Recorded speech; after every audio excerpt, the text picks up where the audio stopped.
Hey guys welcome back. ಎಲ್ಲರೂ ಹೇಗಿದ್ದೀರಾ? Hope ಎಲ್ಲರೂ ಚೆನ್ನಾಗಿದ್ದೀರಾ ಅನ್ಕೊಂಡಿದ್ದೀನಿ. ಯಾರೆಲ್ಲ ಹೊಸದಾಗಿ ನನ್ನ ಚಾನಲ್ ನೋಡ್ತಾ ಇದ್ದೀರಾ ಪ್ಲೀಸ್ ಸಬ್ಸ್ಕ್ರೈಬ್ ಮಾಡ್ಕೊಳ್ಳಿ, ಹಾಗೆ ಬೆಲ್ ಐಕನ್ನು ಕೂಡ ಪ್ರೆಸ್ ಮಾಡ್ಕೊಳ್ಳಿ. ಇವತ್ತಿನ ವಿಡಿಯೋದಲ್ಲಿ ತೊಂಡೆಕಾಯಿನ ಬಳಸ್ಕೊಂಡು ಡಿಫ್ರೆಂಟ್ ಆಗಿ ಒಂದು ರೆಸಿಪಿನ ಮಾಡ್ತಾ ಇದ್ದೀನಿ. ತುಂಬಾ ಚೆನ್ನಾಗಿರುತ್ತೆ. ಇದು ರೈಸ್ಗೆ ತಿನ್ಬೋದು, ಚಪಾತಿ, ಪೂರಿ, ಪರೋಟ ಇದಕ್ಕೆಲ್ಲ ತುಂಬಾ ಒಳ್ಳೆ ಕಾಂಬಿನೇಷನ್ ಅಂತಲೇ ಹೇಳ್ಬೋದು.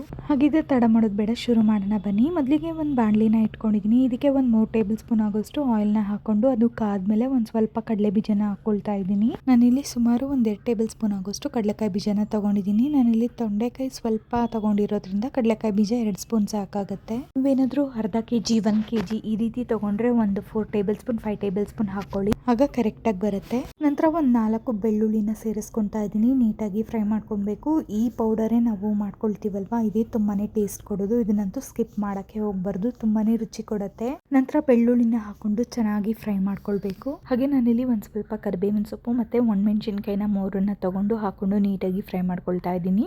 ಒಣಮೆಣಸಿನಕಾಯಿ ಹಾಕೋದು, ಕರಿಬೇವಿನ ಸೊಪ್ಪು ಹಾಕೋದು ಸ್ಕಿಪ್ ಆಗಿದೆ, ಸೊ ನೀವು ಆ್ಯಡ್ ಮಾಡ್ಕೊಳ್ಳಿ. ಇದನ್ನ ಒಂದು ಬೌಲಿಗೆ ಹಾಕೊಂಡು ಆರ್ಲಿಕ್ಕೆ ಬಿಡಬೇಕು. ನಂತರ ಅದೇ ಮಾಡಲಿಗೆ ಇನ್ನೊಂದು 2 ಟೇಬಲ್ ಸ್ಪೂನ್ ಆಗೋಷ್ಟು ಆಯಿಲ್ನ ಹಾಕೊಂಡು ನಂತರ ಒಂದು ಸ್ವಲ್ಪ ಸಾಸಿವೆನ ಹಾಕೊಂಡು ಅದು ಚಿಟಪಟ ಅಂದಮೇಲೆ ಒಂದು ಸ್ವಲ್ಪ ಜೀರಿಗೆನ ಆ್ಯಡ್ ಮಾಡ್ಕೊಳ್ಳಿ. ನಂತರ ಒಂದು ಸ್ವಲ್ಪ ಕಡಲೆಬೇಳೆನ ಹಾಕೊಂಡು ಚೆನ್ನಾಗಿ ಫ್ರೈ ಮಾಡ್ಕೊಳ್ಳಿ. ಆಗಲೇ ನಾವು ಫ್ರೈ ಮಾಡಿ ಇಟ್ಕೊಂಡಿದ್ವಲ್ಲ ಕಡಲೆಕಾಯಿ ಬೀಜ, ಬೆಳ್ಳುಳ್ಳಿ, ಕರಿಬೇವಿನ ಸೊಪ್ಪು, ಒಣಮೆಣಸಿನಕಾಯಿ ಇದನ್ನೆಲ್ಲ ಹಾಕೊಂಡು ಮಿಕ್ಸಿ ಮಾಡ್ಕೋಬೇಕು, ವಾಟರ್ ಸೇರಿಸಬಾರ್ದು. ಹಾಗೆ ನಾನಿಲ್ಲಿ ತೊಂಡೆಕಾಯಿಗಳನ್ನು ನೋಡಿ ಉದ್ದುದ್ದಕ್ಕೆ ಕಟ್ ಮಾಡಿ ಇಟ್ಕೊಂಡಿದ್ದೀನಿ. ಇದೇ ರೀತಿನಲ್ಲಿ ನೀವು ಕಟ್ ಮಾಡಿ ಇಟ್ಕೊಳ್ಳಿ, ದಪ್ಪಕ್ಕೆಲ್ಲ ಮಾಡ್ಕೊಳಕ್ ಹೋಗಬೇಡಿ. ನೀವು ನೋಡ್ತಾ ಇದ್ರೆ ತೊಂಡೆಕಾಯಿ ತುಂಬಾ ಇದೆ ಅನ್ಸುತ್ತೆ, ಬಟ್ ಇದು ಫ್ರೈ ಆಗ್ತಾ ಆಗ್ತಾ ತುಂಬಾನೇ ಕಡಿಮೆ ಆಗ್ಬಿಡುತ್ತೆ. ನಿಮ್ಗೆ ಏನಾದರೂ ಮಾಡ್ಕೋಬೇಕು ಅಂತ ಹೇಳಿದ್ರೆ 1 ಕೆಜಿ 2 ಕೆಜಿ ಈ ತರ ಮಾಡ್ಕೊಳ್ಳಿ. ಹಾಗೆ ಒಂದು ಸ್ವಲ್ಪ ಉಪ್ಪನ್ನ ಹಾಕೊಂಡು ಚೆನ್ನಾಗಿ ಫ್ರೈ ಮಾಡ್ಕೊಳ್ಳಿ.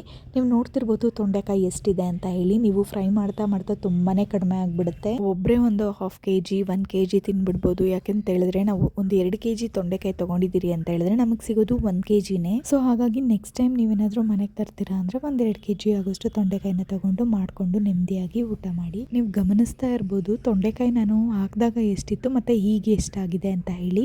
ನೋಡಿ, ನಾನು ಆಗಲೇ ರುಬ್ಬಿಟ್ಕೊಂಡಿದ್ನಲ್ಲ ಆ ಪೌಡರ್ನು ಕೂಡ ಸೇರಿಸ್ಕೊಂಡು ನೀಟಾಗಿ ಫ್ರೈ ಮಾಡ್ಕೊಳ್ತಾ ಇದ್ದೀನಿ.